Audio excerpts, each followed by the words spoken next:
इंदौर के देवी अहिल्या यूनिवर्सिटी द्वारा हाल ही में जारी लॉ, बीकॉम, बीबीए और बीएड फोर्थ के परीक्षा परिणामों पर अखिल भारतीय विद्यार्थी परिषद ने असंतुष्टि जताई, जिसके चलते सोमवार को डीएवीवी में विरोध प्रदर्शन कर कुलपति को ज्ञापन सौंपा। सोमवार का दिन देवी अहिल्या विश्वविद्यालय के लिए हंगामेदार रहा।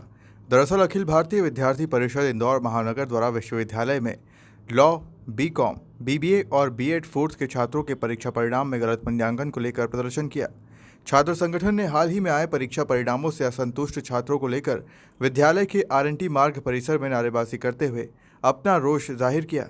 लिखित ज्ञापन कुलपति को देते हुए शीघ्र ही मामले को हल करने की मांग की। वहीं कुलपति प्रोफेसर रेणु जैन ने आगामी दिनों में निराकरण का आश्वासन देकर छात्रों को शांत कराया।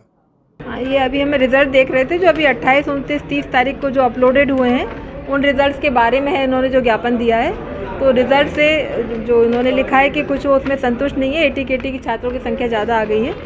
तो वो लोग जो कह रहे थे कि कम समय में जांचा है, वो तो बात गलत है, क्योंकि जब से एग्ज़ाम शुरू होता है उस समय से जांचने की प्रक्रिया शुरू हो जाती है, वैल्यूएशन शुरू हो जाता है। तो क्योंकि समय से निकालना भी, एक एकेडमिक कैलेंडर का पालन करना भी हमारी यूनिवर्सिटी का कर्तव्य है, तो उसी के अनुसार हम लोगों ने रिजल्ट समय से निकालने की कोशिश की।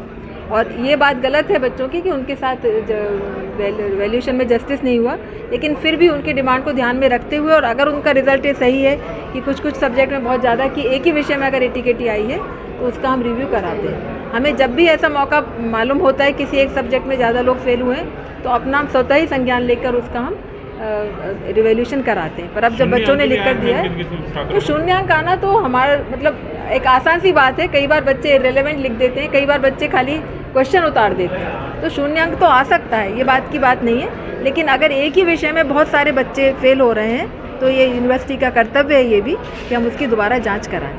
तो हम उसकी बिल्कुल सारा फाइनल, इसमें 5-6 कोर्स के बारे में लिखा है बच्चों ने, हम सबका रिजल्ट निकाल के, और 15 अक्टूबर तक हम, क्योंकि हमको तब तक पूरी रिपोर्ट भी भेजनी है, तब तक हम पक्का इसका करा लेंगे। मैडम, सारे बच्चों का रिवेल होगा या फिर केवल जिनको ऑब्जेक्शन जो जता रहे हैं? नहीं, जो सारे बच्चों का नहीं, और जो ऑब्जेक्शन जताया उनका भी नहीं। जैसे किसी सब्जेक्ट में ज़्यादा बच्चे फेल हैं, उस पर्टिकुलर सब्जेक्ट की कॉपियों को दोबारा जचवाएंगे।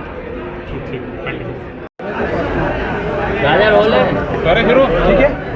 पुनर्मूल्यांकन की मांग को लेकर आप लोग यूनिवर्सिटी आए थे, किन किन सब्जेक्ट में आप लोगों को आपत्ति है और आखिरकार ऐसा क्यों हुआ है? बीएवीवी के तो क्या आरोप लगा रहे हैं? हाँ, बीए, एलएलबी, अपना एलएलबी, उसके बाद बीएड का रिजल्ट, उसके बाद अपना एमबीए 2 ईयर का।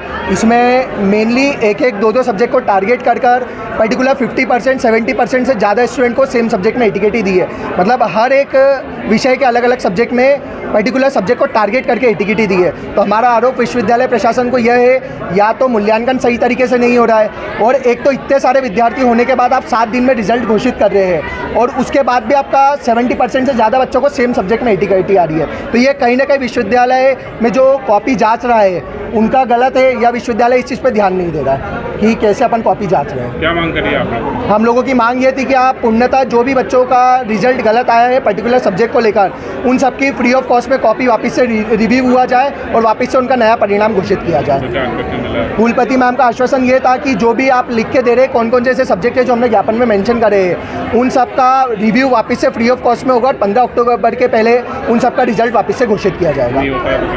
कभी इस चीज़ का विश्वविद्यालय प्रशासन रिजल्ट घोषित नहीं करता है, तो एबीवीपी उग्र आंदोलन करेगी। सार्थक जैन, महानगर मंत्री, एबीवीपी इंदौर। और बीएड में गौरतलब है कि सैकड़ों छात्रों की परेशानियों को लेकर विश्व का सबसे बड़ा छात्र संगठन एबीवीपी ने छात्र हित में कदम उठाया है। अब देखना यह होगा कि क्या दी गई तारीखों में छात्रों के मामले का हल निकलता है या नहीं। इंदौर से नीरज बोरासी की रिपोर्ट।